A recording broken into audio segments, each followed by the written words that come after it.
अहमदनगर महानगरपालिकेच्या वतीने उपायुक्त डॉक्टर विजयकुमार मुंडे यांनी शहरातील विविध मूर्ती कारखान्यांची तपासणी केली। या तपासणीत प्लास्टर ऑफ पॅरिसच्या मोठ्या प्रमाणात मूर्ती आढळल्या।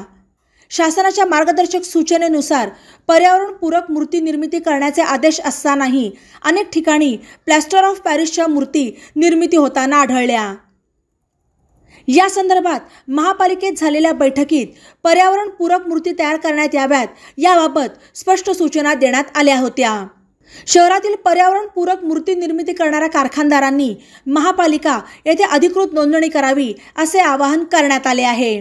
केंद्रीय पर्यावरण, वने आणि वातावरणीय बदल विभाग, मंत्रालय, भारत सरकार यांच्या वतीने केंद्रीय प्रदूषण नियंत्रण मंडळाने 12 मे 2020 रोजी मूर्ती विसर्जनाबाबत मार्गदर्शक तत्त्वे प्रसिद्ध केली आहेत। त्यास अनुसरून महाराष्ट्र प्रदूषण नियंत्रण मंडळाने तसेच उच्च न्यायालयाने वेळोवेळी दिलेल्या निर्देशानुसार आणि तांत्रिकी समिती समवेत झालेल्या बैठकीनुसार महाराष्ट्राच्या सर्व महापालिका आणि नगर परिषदा यांनी सणाच्या कालावधीच्या अगोदर आणि नंतर करायच्या कार्यवाहीसाठी निर्देश देण्यात आले।